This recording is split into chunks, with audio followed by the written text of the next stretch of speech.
Hello and welcome to the EDHRECast, where we're all about commander, data, and dad jokes. I'm Joey Schultz, and I'm joined by my fantastic co-hosts. Up first, he loves the new Philia Exuberant Shepherd card. It makes him Philia all the good feelings. It's Matt Morgan. Joey, what did one French man say to the other French man? Oh no, what possibly could it be? I actually don't know. I don't actually speak French. All right, curveball on these. It was probably something about how like a guy smoking and looking sad isn't actually a movie, but who knows? Whatever movie you're referring to is definitely going over my head right now, Matt. French cinema. That's a lot of that I hear. I haven't watched a French movie either, so like we're showing off our American ignorance right now. I love the twist. You really had me set up and it's just like, ooh, what could it possibly be? And it just was. This is a new brand of dad joke that I'm really on board for. Well, good. I'm glad you're enjoying it. All right. Up next, he keeps on mixing up the new Flage Titan card with the old card Phage the Untouchable. It's Dana Roach. I almost fell down a small cistern the other day. It's probably the fault of my glasses. I just couldn't see that well. That joke had a certain je ne sais quoi. Honestly, Jenny Sais Quoi would be a really good drag name. It would. That'd be a fantastic drag name. Real quick, though, I trust you on that one. Real quick, though, Dana, cistern? Another thing that's going over my head. I actually don't know what that means either. It's like a well. I couldn't see that well. Oh, okay. Is this like when you say a Davenport? Sure. Yeah, I suppose. Yes. Just the old-timey lingo, so it's fogey language that I'm not able to keep up with. All right, Dana. Yeah, it's an antiquated term from back when I was a child in the 30s. All right, cool. I love these what does Joey not know introductions that we've essentially slipped into. All right. Hey, Matt, what are we talking about on this week's episode, which is allegedly about Magic the Gathering, apparently? Allegedly. So allegedly today we're going to talk about commanders that you may have missed amidst all of the just glut, the overabundance, the downpour, whatever you want to call it, of just commander legends we've gotten in general. There's a lot of legendary creatures, and you probably haven't had a chance to see every single one of them. Probably some have flown under the radar, and we're going to talk about them today. Yeah, let's show them a little bit more love, because they deserve it. But real quick, we've got some shoutouts to do before we get into the main topic. We are delighted to be members of Team Ultimate Guard. We all use Ultimate Guard products, and being genuine fans of something makes it really, really easy to support them.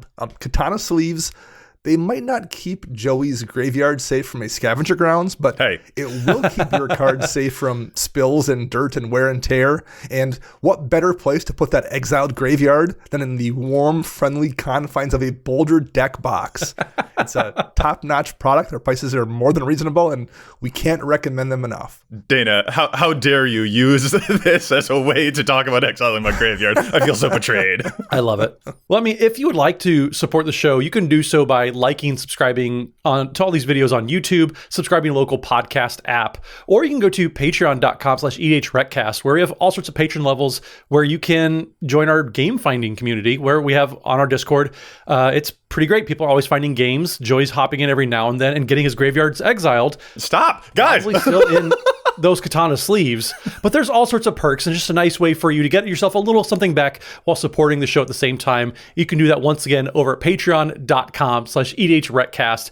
And one of those famous tiers, one of the most desired tiers, I would say, is getting the weekly patron shout out. And this week we want to give a shout out, a very special shout out to Joey Cooper. And hey, Joey, I know that you think that there's some bias. There was not. Actually, Joey did pull the name. So Joey, you can thank Joey for pulling your name and getting the coveted weekly shout out.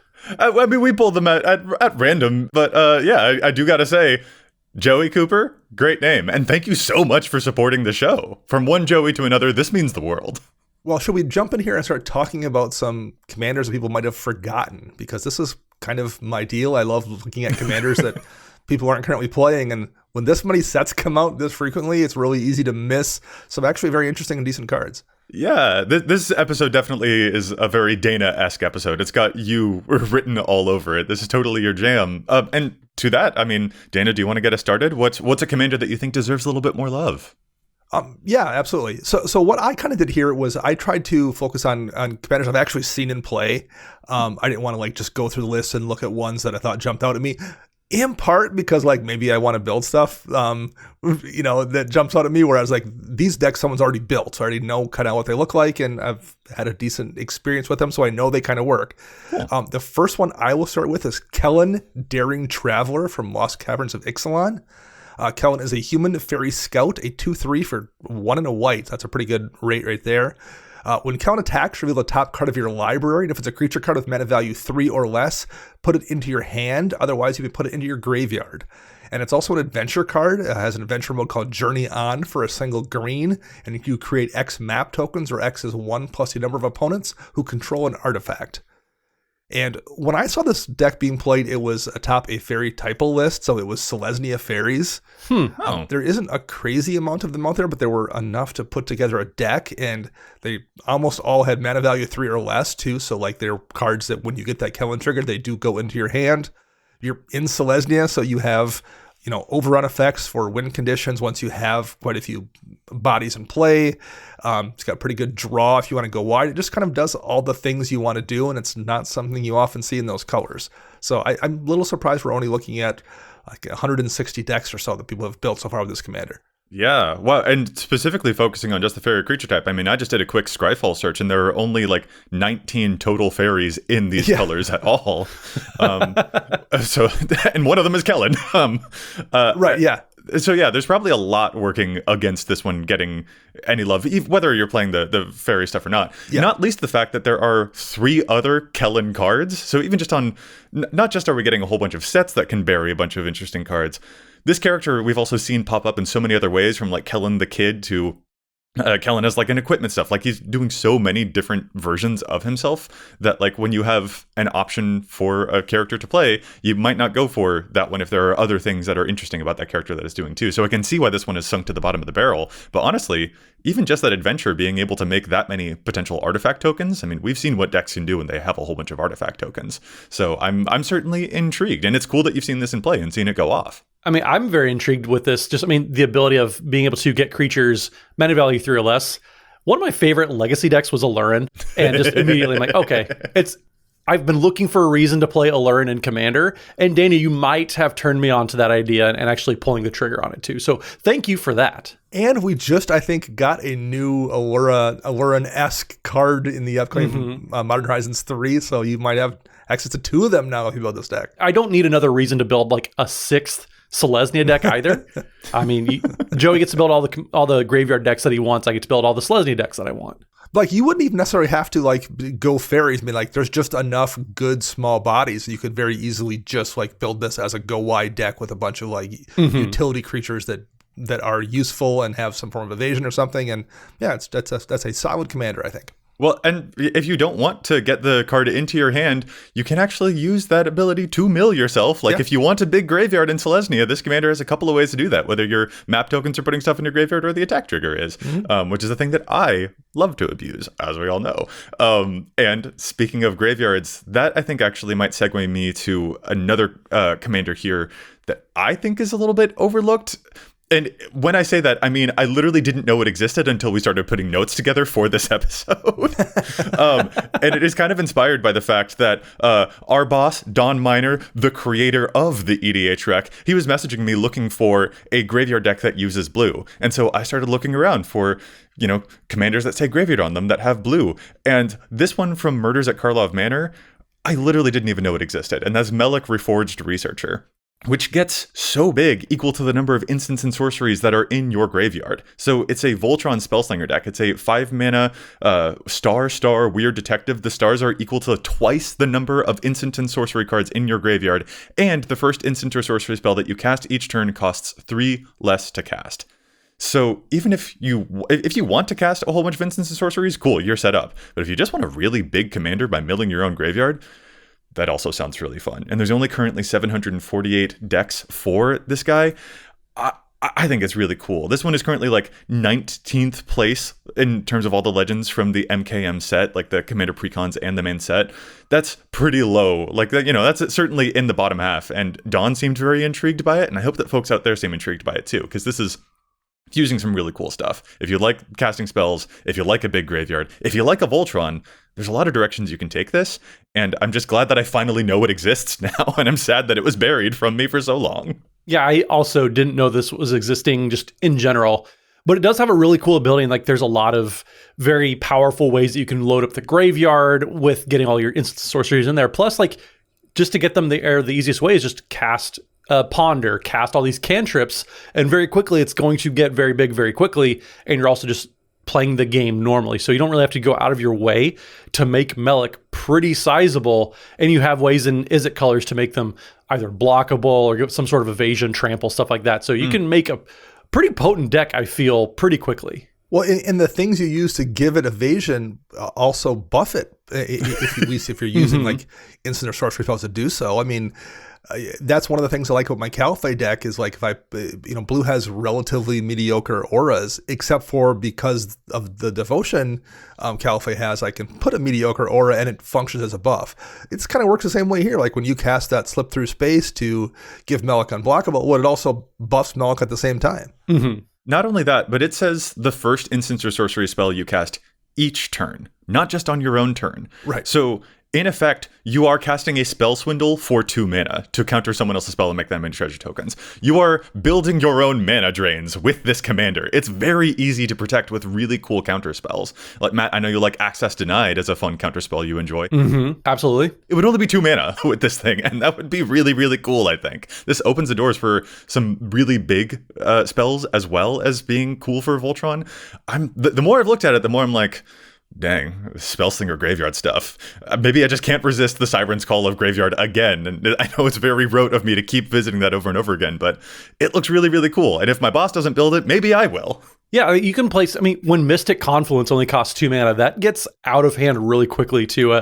I didn't realize that it was the first instant or sorcery spell you cast each turn, not just on your turn. That's a huge, huge difference. It's like that. It's a subtle change, but it makes a world of difference with how powerful and how effective the card is at any given stage of the game. And yeah, being able to cast all these 5 mana counter spells for only 2 mana, that's serious business. I'll just cast a Frantic Search and it will untap lands and I'll actually go up on mana for casting it because only 1 mana to play, but it will untap 3 lands. Like, come on. Right. Well, and another one too that I saw in the wild once, and I haven't seen it since, and I'm really kind of sad about it because it was a really cool deck. Ria Ivor is an Orzhov commander from, I know it's back in the day, as Dana would say, all the way back from Phyrexia, All Will Be One. But it feels like it's been out for a long, long time, even though it really hasn't. Ria Ivor is 2 in Orzhov, so a black and a white for a 3/4 legendary Phyrexian Knight with Battle Cry, which is whenever this creature attacks, each other attacking creature gets +1/+0 until end of turn. So it's a nice little anthem effect whenever it attacks. But the ability of, at the beginning of combat on your turn, the next time target creature would deal combat damage to 1 or more players this combat, prevent that damage. If damage is prevented that way, create that many 1/1 colorless Phyrexian Might artifact creature tokens with Toxic 1 and this creature can't block. So I see why players wouldn't really love the ability because, I'm buffing out my creatures. Why would I not want them to be dealing damage? But it's actually pretty powerful. Yes, you are fogging one of your creatures, but with Ria Ivor, you want to be going wide anyways. And so you're fogging maybe the biggest one, but you're creating such a massive army in return.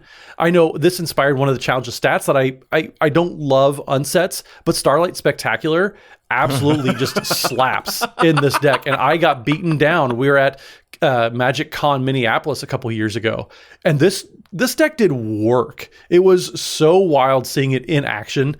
I'm so surprised with how much you can do with this commander that it hasn't gotten more love. It's in barely 1,200 decks, which is, compared to some of the other commanders we're talking about today, where we're intentionally finding low count commanders, this maybe stands out. But in the grand scheme of things, it's in the not even in the top 800 commanders of all time.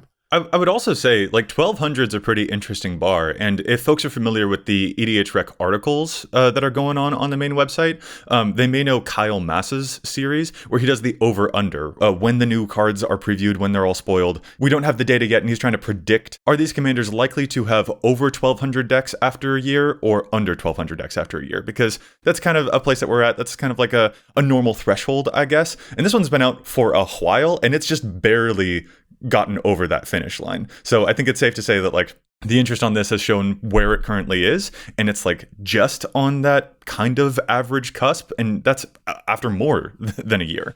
So yeah, I can absolutely see why this one probably got a little bit buried, and there are a lot of words on it that make you feel a little bit weird. It has an odd tempo to it, but Matt, as you said, if you can harness that tempo, there's a lot of nasty stuff you can do. One thing too, I think, is, yes, you are losing the damage to make the might tokens, but you're defraying it to make those mites that will presumably do damage next turn, and they're doing kind of more damage than the creature was initially doing because you only need to put 10 poison counters on someone to kill them versus 40 damage actually from your creatures. So like, yes, you are losing, 5 or 6 damage from some creature that hit them, but 5 or 6 poison counters on a person, if you're able to poke those through, is more than half of what you need to kill them versus 5 or 6 life, significantly a less percentage of what you need to take somebody out.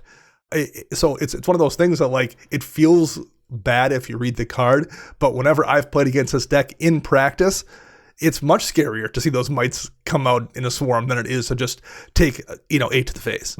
Yeah, there's just a lot to like about Ria Ivor, and I just, man, I get flashbacks thinking back to how big those armies got and how quickly, because it does scale off power. So if you have other ways to pump up another creature that you're going to intentionally fog, that's just going to make that many more might tokens for you to swing with next turn. So I think there's a lot of fun play that you can do with this, and maybe just, players saw, well, why would I fog myself? This is not what I want to be doing, and kind of shied away from it. There's also kind of an interesting political aspect of combat that this commander inherently brings up, where you send one big creature at one person who you're not actually going to hurt to make a bigger army that you will send at a different person. Like you can, the fact that you are attacking different people potentially with these triggers as well, I think opens up other avenues. The fact that you are hitting on like, oh, this could be just regular damage, or it could be toxic stuff. Like you're hitting on multiple avenues and keeping a lot of doors open, which probably is why it feels a little bit awkward to read. It's not committing itself to any one specific path, but the fact that there are so many branches available to you when you actually get into that type of gameplay means that you have a lot that you can do that isn't just constrained to one specific thing. It doesn't feel too niche during gameplay either, which is commendable. Well, the next one I'm going to mention here is another commander that I have seen in play, and this one's only in 48 decks, although I think this is in part because it was such a kind of a weird, obscure set, and that's Headliner Scarlet from the Magic Clue edition. And Headliner Scarlet is 4 mana, 3 and a red for a 3/3 human warlock with haste. And whenever Headliner Scarlet enters a battlefield, creatures target player controls can't block this turn. She also has an ability at the beginning of your upkeep, exile the top card of your library face down, and you can look at it and play that card this turn. But the ability to make it so creatures of player controls can't block is really, really powerful. The one deck I ran into running this as the commander, I don't even know if it had a particular theme. It just had a lot of like relatively efficient red creatures that it got out very, very quickly. And this just worked as when this comes down, somebody's going to die. One person is removed from the game because you just can no longer block. And it's not even an effect where like this comes down and you can remove it before they move to combat. This comes down and that's it. Their creatures can't block whether Scarlet stays in play or not for that turn. So you better have a fog effect or something, or you are going to take lethal damage to the face. And the deck I played against was also running a handful of like Splinter Twin-esque one-off make a token copy of this effects. The token then immediately dies, but that gets the Headliner Scarlet trigger. So like that was the way to repeatedly then use it without having to recast Scarlet in case she didn't die as well, was just make a token copy, the token hits, token dies, but you still can't block this turn. So it was just a really good commander in a deck was running a bunch of random like solid red aggressive creatures. It's always wild too. Like this feels like the perfect commander for a goblins deck that has a bunch of small go wide creatures that like you just want to get the blockers out of the way. And I feel like there's a phenomenon of really good commanders for a certain creature type deck, but they're not actually that creature type. And like this to me feels perfect for that type of deck where this is a perfect goblin commander. It's just not a goblin. So a lot of people aren't going to consider it or they're not going to put it into a deck. The fact also that it comes from a slightly obscure set, as you mentioned, Dana, that doesn't help. Yeah. The other problem that probably like makes this one feel even more buried is that there are so many other commanders that are playing with the do stuff from exile. So I think when you read Headliner Scarlet, your eyes drift to that beginning of your upkeep, exile the top card of your library, face down. It's hidden. That's a little bit more unique than the usual, Prosper or Faldorn or any of those. But then it says you may look at it and play that card this turn. And so immediately we're like, well, those other commanders have access to another color, or this one has a timing restriction that isn't true of some of those. So that's immediately where your brain goes, and you're just like, well, that's probably just not as good as some of the other things that I could be doing. I could get more flexibility, more colors with some other options. Right. But that's where your eyes go. And yeah, they drift past the cool part that you mentioned where your opponents don't get to block. And that's very good, especially if you can make it repeatable. Like if that thing's in a command zone, I feel haunted kind of the whole game until it arrives. I'm just like, I don't even want to kill it. Like that's where I'm at. I don't want that to go back to your command zone where you can play it again and then I'm boned. Like I'm just like, if you play it again, I'm like, that's going to be bad. Like I think we were talking about, what was it, Galadriel's Dismissal on a previous episode, which can phase out all of someone's creatures. I don't just use that card defensively. I phase out all of someone else's creatures, and then I have an open door to walk through to attack them for lethal. And this commander is doing that too. Galadriel's Dismissal is the best Master Warcraft since Master Warcraft, but it goes in more decks. Right. Yeah. Yeah. So this is a cool pick. I really like this one. Well, and one commander that I also had in mind that kind of fits the same role, like I said, a commander that isn't the creature type, but it supports a deck built around that one specific creature type, is Goldbug, Humanity's Ally. This is another commander that I saw. It was obscure, and we want to talk about obscure sets. This is another one of those Transformers commanders that is one in Azorius, so it's blue and a white for a 3/3 legendary artifact creature robot with more than meets the eye of a cost of white and a blue. But it says prevent all combat damage that would be dealt to attacking humans you control, and whenever you cast your second spell each turn, convert Goldbug, which is flip it over to the vehicle side. And it also says living metal, so it's as long as it's your turn, this vehicle is a creature. Human spells you control can't be countered, and whenever Goldbug and at least one human attack, draw a card and convert Goldbug. So it has an easy way to flip back and forth. And again, this isn't an actual human, but it is an amazing commander for a human typal deck. Our friend Olivia Gobert-Hicks loves the card Dolmen Gate. Well, this is just Dolmen Gate in the command zone, and that by itself is an extremely powerful effect. People don't see a human in the command zone, and maybe that discourages a lot of people. But again, the same thing with the commander, Jana, that you were just talking about. I think the same things are in play for Goldbug. Well, and like Headliner Scarlet, this is also a card that has some card advantage baked into it. Headliner Scarlet having the impulse draw effect, but same thing here. Whenever Goldbug and at least one human attacks, you draw a card and then you do the conversion. So there's a little bit of card draw here that you can get out of it too. Although that's not nearly as much of a problem in Azorius as it is in Mono Red. But it's always nice to have on a commander that's doing other things as well. Something interesting, too, for me is the fact that the more than meets the eye cost that it's got is only 2 mana. So you can either play it for 2 mana the first time that you want to, or you can play it for 3, which makes sense. It does prevent all the combat damage that would be dealt to your attacking human. So maybe you've got a couple of humans, you want to play this, make sure that their attack is going to go through. But then let's say your Goldbug does eventually die in some way. You can play it again for only 4 mana. I'm just like, oh, that's kind of neat. That's going to be a nice, it's kind of a small detail, but it's a nice feeling. And I think that's something to appreciate. Yeah. That more than meets the eye cost on pretty much any of the Transformers commanders is sneakily like very, very good, especially having effectively a modal commander in the command zone. You can get whatever side you need. There's a lot going on with those that I think just a lot of players maybe just, I wouldn't say don't appreciate, but it really just, it gets overlooked. Well, and yeah, it being an off type, it's not itself a human, but it's supporting a human's deck. I get why that can be frustrating, but also like there are a whole bunch of commanders that are very popular or that were very popular over the years. Like we've actually seen that a lot over the years. Like Gisa and Geralt for one of the most popular zombie commanders for a while. That's a while with the H. Like that was definitely a big thing. And I enjoy myself having a Will Helt that is a zombie for a zombie deck. I totally get that. But this one is affording you other stuff, like the colors that it's in. We're very used to Selesnya humans. Matt, you and your Kyler deck are very, very happy together. But even just the opportunity to put them into a color combination that we don't get to see very often is also really, really cool. So it being off type, well, I'll trade that for a new color to branch into. That's actually pretty neat. Y'all, these are really cool, but I think before we get to a whole bunch more, we're going to have to take a quick pause and challenge some stats, because there's so much data on EDHREC that we don't agree with, and there are some cards in the 99 that we want to talk about too, not just cards at the heads of decks. So how about we take a quick break for that? I suppose despite us having been challenging stats for the last 20-some minutes, we can actually officially challenge some stats. There you go. In our hobby, it's not easy being a fan of ripping packs or repacks.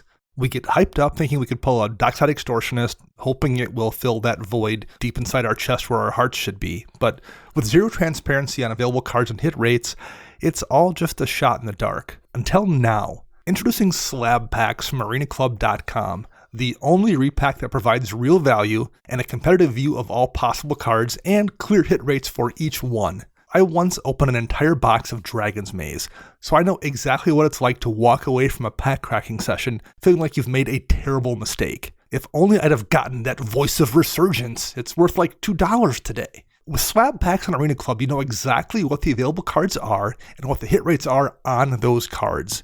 It's also a marketplace for card collecting, buying, trading, and selling. The Arena Club grading process is accurate, fast, and transparent, with a full grade rationale provided and explanation of how your cards were scored. Right now, you can get 10% off your first purchase by going to arenaclub.com/EDH. While that is a crazy offer, 10% off a $400 slab pack, that's $40 right there. Anyway, that's arenaclub.com/EDH for 10% off your first purchase. So my challenge this week was brought to us by a listener and patron supporter, Max Roy. And Max was looking at cards in Veraxa the Silencer lists and came across a couple that seemed to be Nombos that are seeing pretty prominent play in a lot of Veraxa decks. And a quick refresher everyone on Veraxa. Veraxa the Silencer is a 3-mana Golgari Assassin. It's a 3/3 with Death Touch. It says whenever a non-token creature an opponent controls dies, you may pay 1, and if you do, return that card to the battlefield tapped under your control. It's a treasure artifact with sacrifice this artifact and add 1 mana of any color, and it loses all other card types.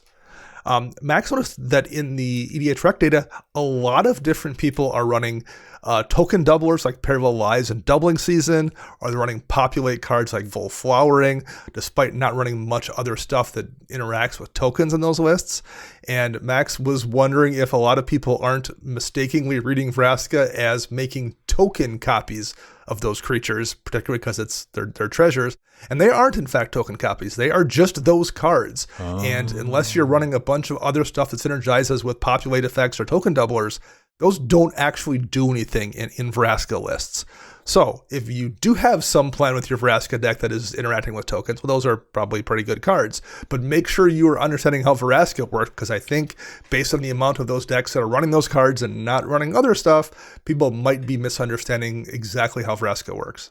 Nice. That's a great challenge. And Dana, I actually also have an overplayed challenge for my challenge stats here. And it is about also an Outlaws of Thunder Junction commander, Riku of Many Paths.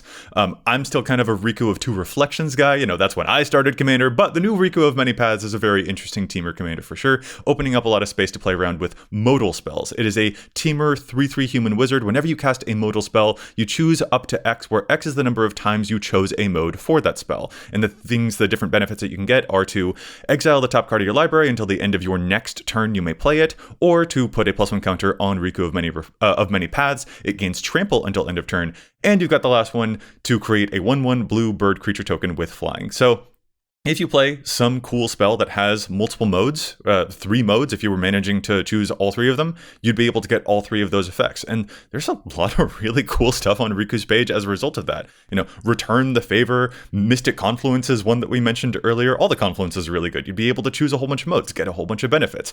These are really, really cool effects. Notably, a lot of the modal spells that are occupying Riku's page tend to be removal. Like a lot of modal spells, or like counter spells even. There are a lot of counter spells that will like counter something and give you a token, counter something and help you draw cards. So overall, taking a look through this commander's page, taking a look at its average deck data, it's a very controlling deck.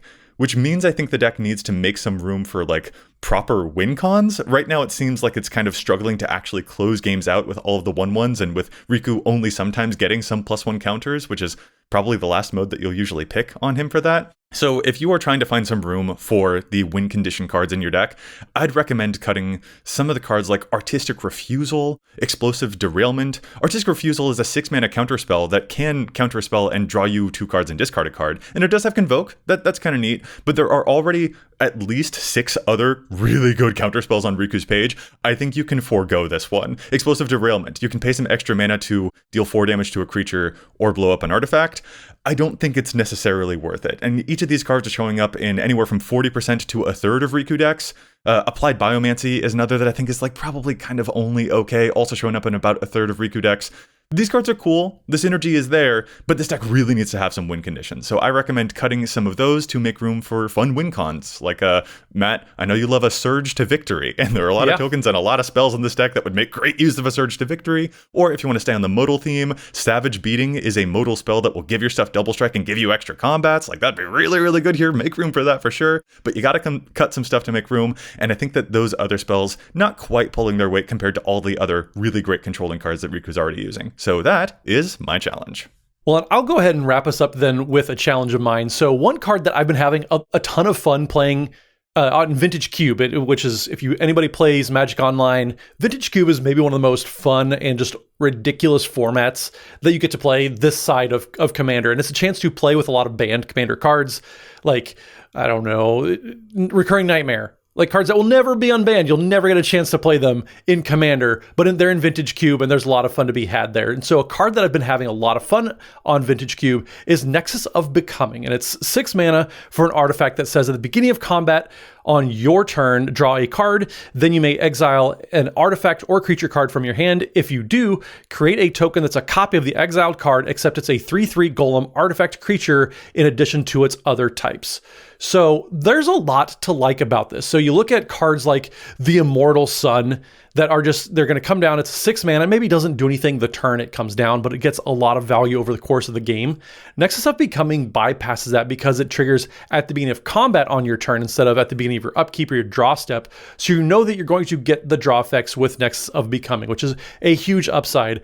And a commander that I think is just kind of tailor-made for this, and one that is super, super powerful anyways, is Adrix and Nev Twincasters, which is the Simic. Whenever you create tokens, you're going to create twice that many tokens instead. And there's a ton of powerful creatures that you want to be making copies of with powerful enter the battlefield effects. So Adrix and Nev currently are not playing Nexus of Becoming at all. Nexus of Becoming is only in 2,000 decks. Currently, it's $2, and it's such, I think this is a kind of a forgotten card because it came in the big score set. It wasn't super glamorous, but if you have high impact but high mana value ETB effects that you want to be triggering, Nexus of Becoming is a fantastic way to skirt the mana value and get those things on the battlefield, and then Adrix and Nev are just going to make 2 copies of that, and you're going to get double the effects. So there's a lot to like for Nexus of Becoming with Adrix and Nev, and I think you definitely want to give it a look because currently nobody's really playing this card yet.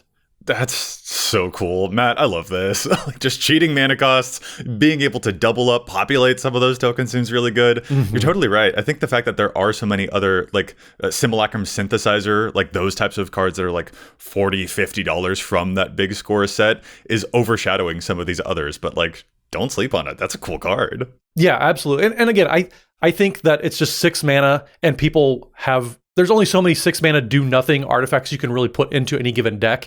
The fact that this skirts the do nothing and you at least are going to get the draw effect unless it gets blown up, there's a lot to like about this card. Yeah, effectively you're paying 6 mana, but it doesn't do nothing as soon as you play because you draw the card and then you can cheat something into play. Like it'll be a 3/3 golem, but like that's okay. You can manipulate tokens in a cool way. Like yeah, I'm way into this. What a cool pick. All right.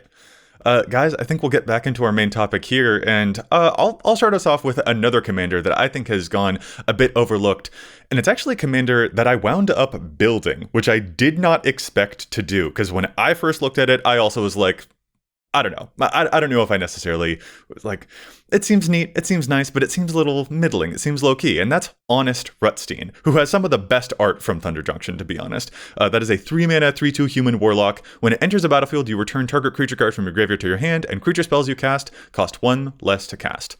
So just a Gravedigger effect on entry. You get a creature not, into play, but into your hand. That doesn't sound great. And then a discount. Well, we've seen discounts a whole lot before, right? So, it doesn't seem all that enchanting, especially compared to a lot of the other Golgari stuff that you can do.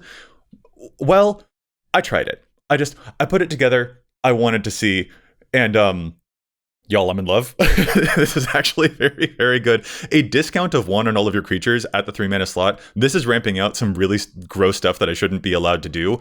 And getting something back from my graveyard, that's kind of fine. The thing that I'm loving so much about this one in particular is that it's not drawing the same level of heat that like my old Marin deck used to do. And frankly, that's a really big aspect of some of these overlooked commanders that I think is worth like considering and worth dwelling on. Like, this doesn't look as good as Marin, and sure, it's not. But also your opponents will behave that way, which means they're probably not going to come after you until it's too late. Honest Rutstein only has 182 decks so far. I get it. I totally get it. I didn't think it was a big deal either, but there are a lot of other effects that discount your stuff that show up in tens of thousands of decks. And this is doing it right there in the command zone and giving you the ability to play those creatures that you want to sacrifice for your Golgari Aristocrat stuff anyway. Maybe I'm drinking the Kool-Aid, I don't know, but this one has paid off really, really well for me, you guys. Yeah, I mean, anytime you put a cost reduction onto it's better, really, than a mana dork in the command zone because you can use that mana reduction more than once a turn, barring any shortcuts. So, we talk about how, the medallion cycle, they're super powerful, especially in monocolor decks, because you're going to get a discount on 3-4 spells a turn maybe, and that means everything's worth 3 mana. So yeah, Honest Rutstein, there's a lot to like. It's only 3 mana, so it can come down pretty early in the game, and you're going to get a lot of mana value, way more than you would have over just a regular mana dork in that slot. Very much. It's currently like 40th place from the 51 legendary creatures that we got from Thunder Junction. And again, I get it. But there are other commanders that have similar effects. There are other cards that have similar effects. I mean, even Umori, the green-black slime, that also reduces the costs of your stuff, that one has 1,000 decks to its name. Cards like Jet Medallion, which you just mentioned, Matt, that's showing up in 85,000 decks. Cost reduction is like, maybe I'll phrase it this way. You know how when the Dragon came out and we were all like, a discount of just 1 mana, I don't know if that's going to make these dragons all that good. And then it was like Dragon's really good. That cost reduction is really meaningful. That's how I feel about Honest Rutstein. Well, and like I mentioned with Headliner Scarlet, where there's ways to like abuse that ETB a little bit, you can do some of that in these colors as well with black. Like if you want to, run sack outlets, and black and green tend to do that, and it's really easy to run a handful of them on the lands as well. You have, the cards out there that are instant speed spells that, do when this creature dies, return to the battlefield. There's various things like that you can use to like repeat that ETB trigger as well with, and it's also just kind of a useful card to have in general in a deck. So there's a lot of good synergy here with the things your deck is already wanting to do. I'd say it also has kind of trained me on not being too commander-centric with the deck as well. Like I'm not super dependent on the commander being in play.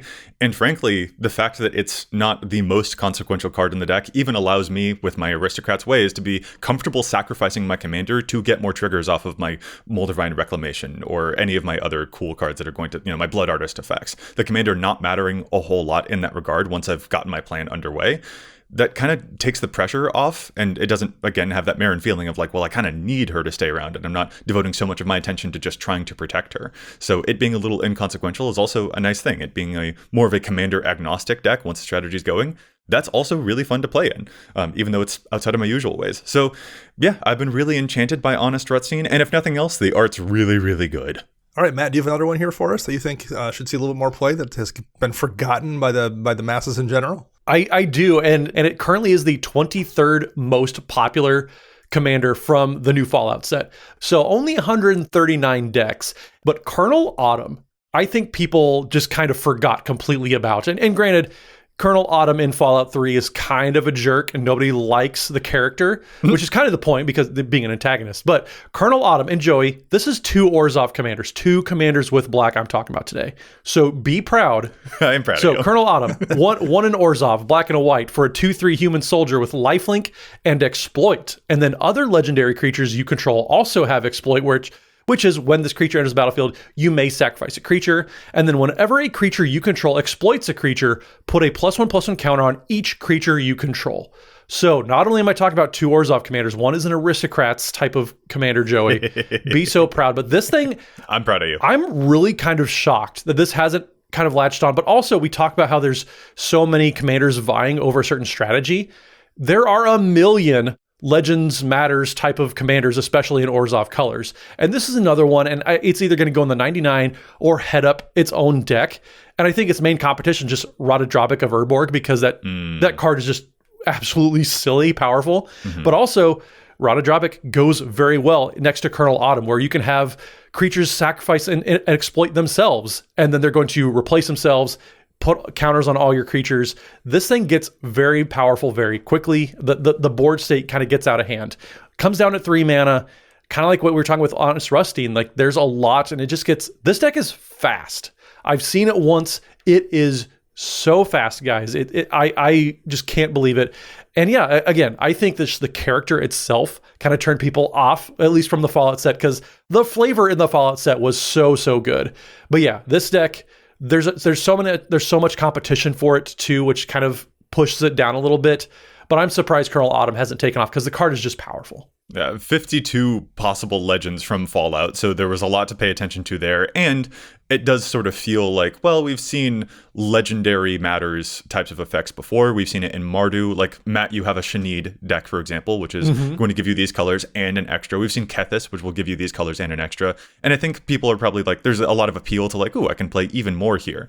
But I like the streamlining that you're describing here. Yeah. And frankly, when I just pulled up its page to look at some of the stuff that would be played in a Colonel Autumn deck, like, yeah, you mentioned Rotodropic, which would be really cool to get, double benefits off of some of those legends, but also stuff like Felisa, Fang of Silverquill, and Elenda the Dusk Rose. So those +1 counters and those tokens, they're fitting right in with what you'll be able to do really, really well here. I can see how this gets so fast. This is kind of a lot of pressure to be putting onto the board as early as turn 3. Like the next legend that you play, suddenly I am scared of what you're going to be able to do. Yeah. Not gonna lie, also, a sacrifice outlet in the command zone, like... It's huge. It's huge. That's pretty cool. There are a lot of death triggers where it's just like, oh, how do I finally get this creature to die? And your commander enabling that matters a lot to me. Like sometimes when I activate my Babala Saga, it's not even to get her 3 types to get the benefit from her. Sometimes I just want to have a creature die to get a death trigger. I will just sacrifice one thing. This commander enables that, and that's not nothing. Yeah, and just anything that's enabling a strategy in the command zone. Like we talked about earlier on the show even. It's such a powerful effect. And like... Even cards like Endrick Sar that like people kind of forgot about. Oh, I love that card. Where it's creating all the thralls. You're creating your army. You're sacrificing them. Yeah. It's so stinking good. This deck, I was shocked how fast it overwhelmed everybody. My last card here is a card from the recent Killings at Karlov Manor set from Ravnica. I'm going to start using that since I can't ever seem to say murders at Karlov Manor successfully without placing us on Innistrad. Yeah. Ezrim, Agency Chief, another card I've seen someone play atop a deck fairly recently. Ezrim is 5 mana total, Azorius colors for an Archon Detective, a 5/5 with flying. And when Ezra enters the battlefield, investigate twice. And then it has the ability, you can spend 1 mana and sacrifice an artifact, and Ezrim gains your choice of Vigilance, a lifelink, hexproof, till the end of turn. So when it comes into play, you just make 2 artifacts that you're able to sacrifice to give those abilities. But the deck I saw was also one that tended to make a lot of clues and food and treasure style tokens, and it had artifacts that weren't necessarily bad to sacrifice to it, things that provide a little bit of added utility. The Ichor Wellsprings of the world, where when they come into play or are sacrificed, let the person draw a card, that kind of stuff. And once it's on the field and it's wearing a few pieces of equipment or a few auras, it's really difficult to get rid of, and it already has evasion baked in and already has a big body anyway. It was just a lot to try to respond to the entire game while doing other things. It was just stuck there and reminded me a lot of Dragonlord Ojutai, except for Ojutai loses the hexproof when it attacks. This does not. This has the ability to do it as a response to anything at any point in time, as well as give it vigilance, as well as give it lifelink. That's that kind of thing. Dude, Dana, this is kind of sending me, because I also thought of Dragonlord Ojutai, which is one of my mom's commanders, and that thing's a beating. You know, you give it the vigilance, it keeps the hexproof, but like I look at this Ezrim and I'm just like, oh, so when you play it, all you have to do is keep 1 mana open, and it's impossible to remove properly. And even when people try to board wipe, it rewards you for blinking it just one time. You can blink it, it'll come back at the next end step, it can dodge the board wipe, and it will get even more stuff that will help you either buff it or protect it. This thing looks unkillable to me, and that's very spicy for a Voltron. This is like a blue-white Thrun. Like, that's fully what I'm feeling when I look at this. This is doing Thrun things. Well, the reason I thought of Ojutai is I thought of your mom's deck, Joey. And the first thing I thought of when I saw it was like, I wonder if this wouldn't actually work a little bit better for that commander than even Ojutai does.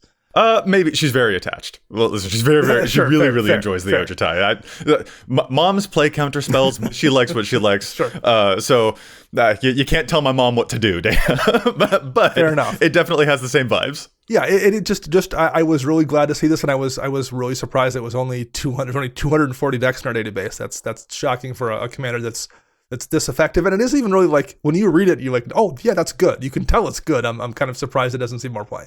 Yeah. A lot of flexibility with it too, because you can use those artifacts in so many other ways. Like, this can Voltron, this can blink, but it can also, like, all right, here's a Cyberdrive Awakener. Now all these clues are going to attack you. Right. Yeah. And that flexibility is also very, very cool, which gives you a little bit more freedom. That way you don't just have to Voltron. That can be a weakness of some Voltron decks, is that they are so all eggs in one basket. Sure. So that's also quite neat. All right, yeah, I'm way into it.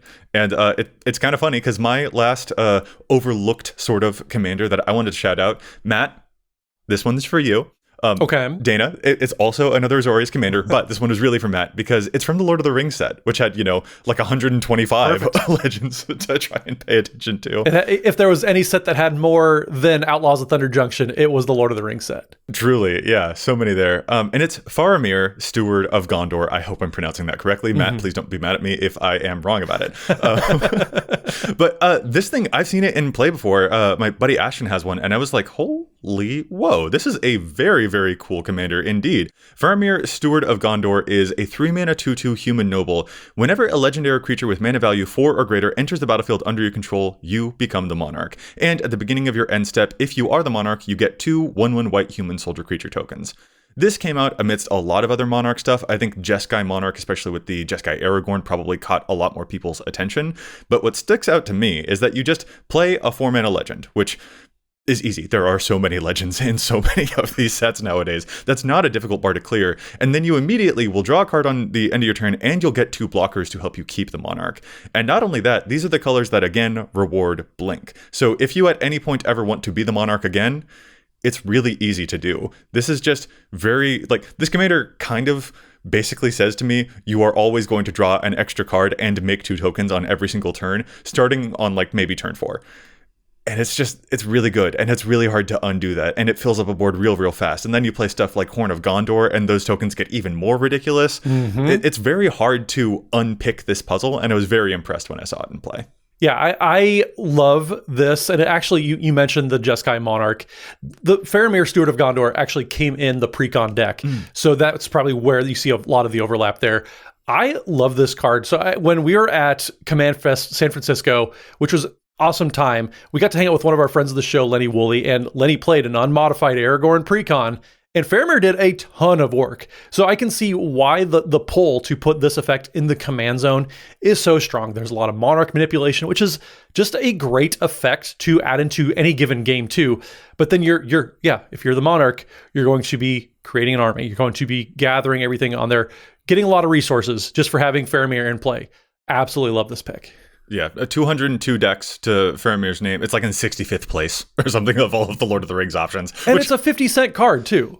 That's just it. I think this would be a really, really easy budget deck to throw together. It actually seems like way, way cool to do that. But it's not just like, oh, get some human tokens. Y'all know the courts? The courts are really good when you are the monarch basically forever. At the Dana, I've seen you do some nasty stuff with like a court of Antris before, and you're just always going to have access to do that and basically always have blockers to keep it. And I just find that very, very impressive and very difficult to like actually unseat this. And even if you do unseat it, cool, I'll just blink a random 4-drop legend that I have because there are so many to play, including another version of Faramir, actually. So yeah, it just seems really easy to keep that engine going and going and going and going. Well, and maybe this whole episode is just a friendly reminder to all the players out there. Go through all of these sets. We always talk about the challenges stats, and there's cards people missed. There's going to be legends that we missed too, just with the absolute density over the past few years of legends that we've gotten. There are legendary creatures. There are really fun decks out there that just either you missed, your friends missed, anything along those lines. There's so many good legends out there. Just it's impossible these days to have fully paid attention to just every single card out there. Yeah, I mean, that's literally something I do pretty frequently, Matt, frequently, several months, is go to EDHREC and like click on an individual set and just go look at, what commanders are the least played ones from a certain set. And obviously you're going to find something like, well, yeah, I get why no one's playing that. It's really difficult to build a deck around. But like really frequently you'll see one at the bottom of the list with, of the 18 commanders in the set, it's, number 16. And you're like, there's a lot you can do with that if you actually want to spend some time messing around with it. There's just so many commanders, like something winds up at the bottom that's good just by virtue of so many options. And it's something I like to do. And there's a lot of hidden gems. If you want to just spend a few minutes looking, you'll definitely find a couple. Yeah, a whole lot of these suffer not only from the fact that there are we're drowning in legends, you guys. There are so many legendary creatures in every single set. There's way too many. But not only that, but they're also sometimes they're ones that are visiting ground that is trodden by other more popular or already more famous commanders. Playing around in exile or doing legend stuff, and it's just like, well, if I did this other commander, I'd have access to more colors. But a lot of people are also used to some of those more popular things, and a bunch of the commanders that we named today are things that I don't know how to play around because I've never seen them before. And that's going to get you some really cool benefits that I think are worth noting as well. And it also allows you to grow a little bit. Let me, see what I can do with something that is a little bit more off the wall that people aren't quite as used to, and find some new synergies that are really dang neat. Yeah, I wouldn't know until I see it in play to be afraid of that Ezrim one that you named, Dana. But now as soon as I've actually considered what is the reality of seeing this thing on the battlefield, I'm like, oh, I can never kill this thing. And that's a cool feeling to have for a commander. So we can't neglect these. Yeah, you need to top deck a board wipe or, tap someone out completely all the time. And that's a challenging thing to do in Commander. And that makes for a kind of a good feeling situation if you're the person piloting it. Yeah. And there's a lot of these that look at them and you're like, these are really good at this specific thing. And they're overlooked for one reason or the other. Yeah. So as Matt said, definitely take some time to go sifting for gems because dang, there's a whole bunch of them and they're really cool to find and to explore and tinker on and to build. I love the new rutstein deck. I love doing some nasty Golgari aristocrat stuff. I hope to get to meet some listeners at events this year to be able to play it against them and show them how cool some of these commanders can be. So yeah, listeners, definitely let us know any weird off the wall, underplayed, overlooked commanders that you really enjoy. And with that, guys, I think we're going to end up calling this episode to a close. So if our listeners want to get in touch with us online, where is it that they can find us? Matt, let's start with you.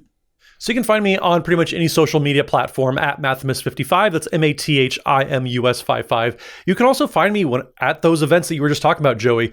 And we're proud members of Team Ultimate Guard, so we're going to have the best protection for all of our decks out there, whether it's in our katana sleeves, the boulders. I still love sidewinders too. Those deck boxes they make sure everything's protected as well. So anything Ultimate Guard, we are proud to be using at all these events.